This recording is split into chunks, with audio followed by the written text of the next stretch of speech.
Well, hello there, everybody. Welcome here. Welcome back. I am just putting on my makeup today to go and get Scooby's nails trimmed. And I am still trying to process the news I received on Thursday morning from my sister, where we found out that my mom passed away the night before. And she would have gone quickly. We're not exactly sure how it happened, whether she was awake and something happened or whether she passed in her sleep. But she was in a home, she had dementia, and nurses would check on her. And from the time when she was checked on and she was sleeping and everything was okay,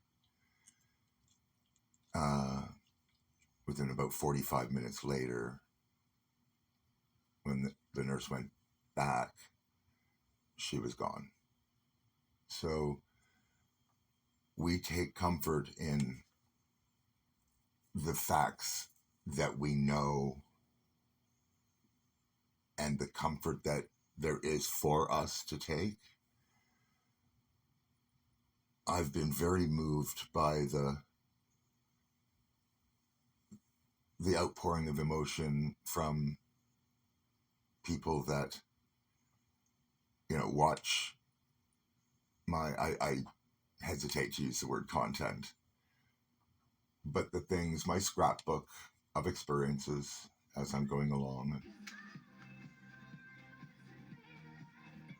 Yeah, so I'm dancing here. I left that in for whatever reason.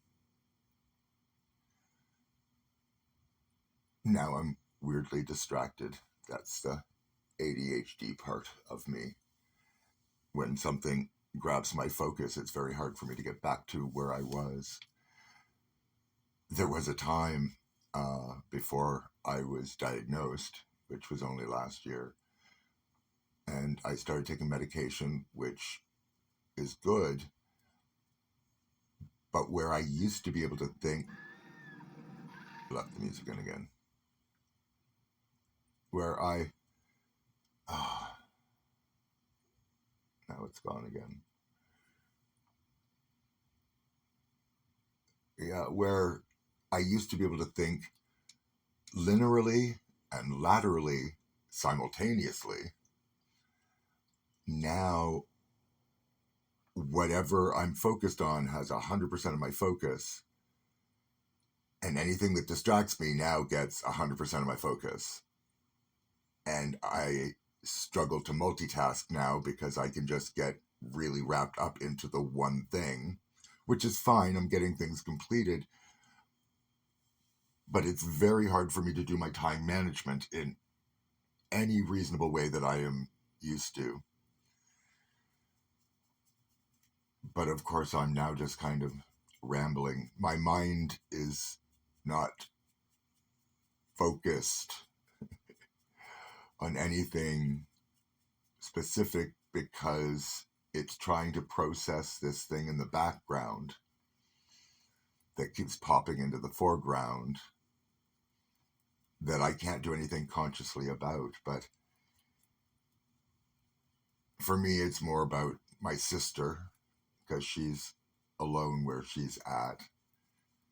Now, I don't know what kind of support network she has, but it was her and my mom since the pandemic. So they were very, very bonded and close. And when my sister, or when my mom went into the home, the care facility, my sister would be there every day and take my mom's laundry, take it home, wash it, and all that, all while she was working.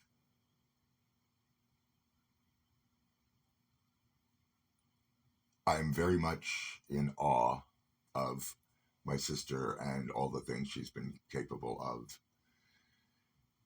that I'm not sure that I would be able to.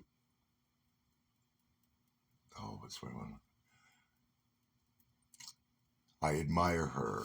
Some of the things she's gone through would make me a much more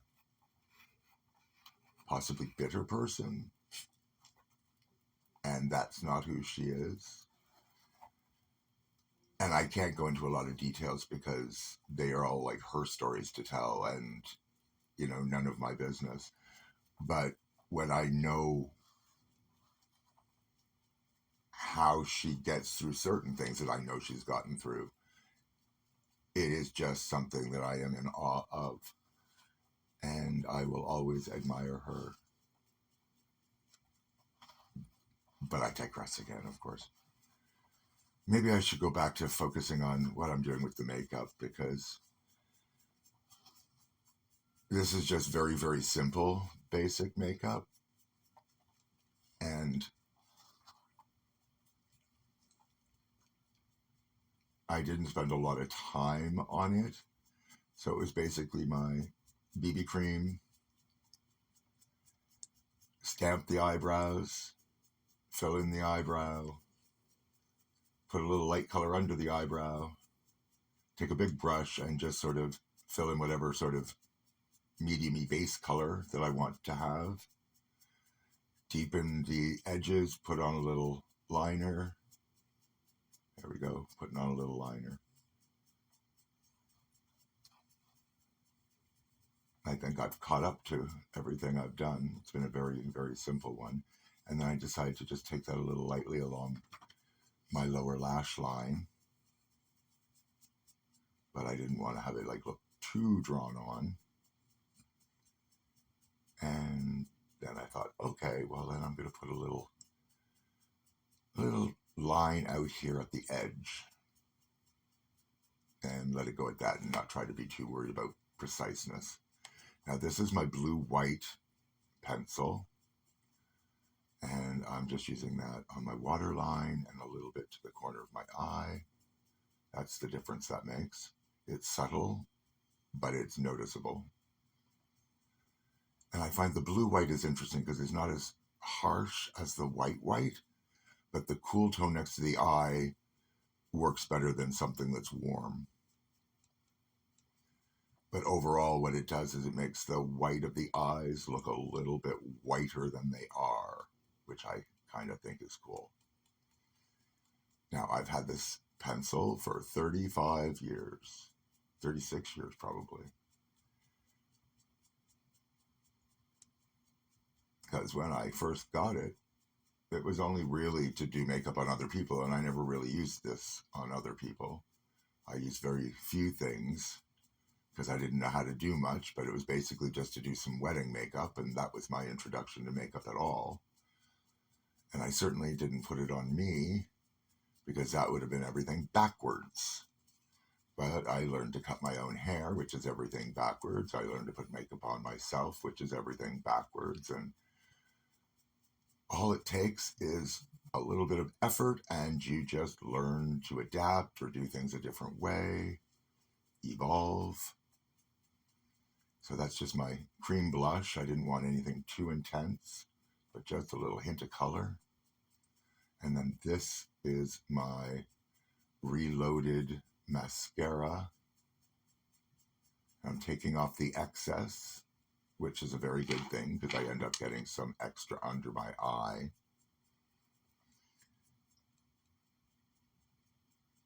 And see, there we go, boom, under the eye. Now, if I had a whole lot of extra product on that, there we go.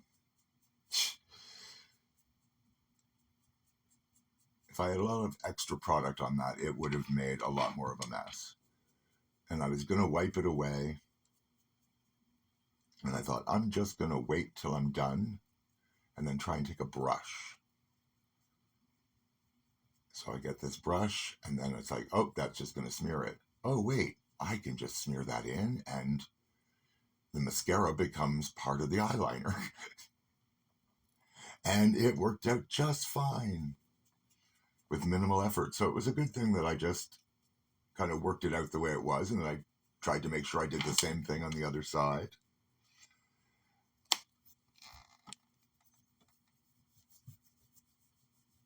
And then the weird makeup faces one does when you're trying to wipe off excess or blend things in, but all in all, it worked out okay.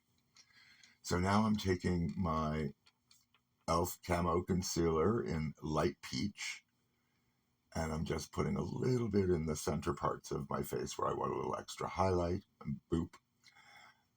And above the eyebrows, just to make them a little bit more three-dimensional even.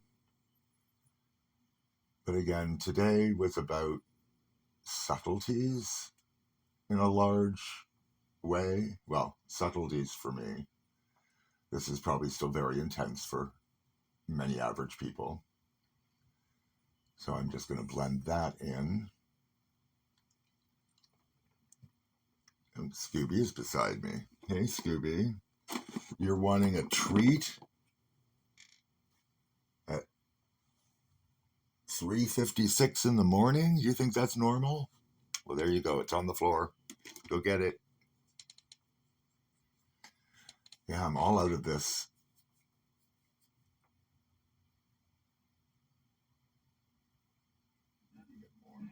Get more. Yeah, I need to get more. I left the coffin.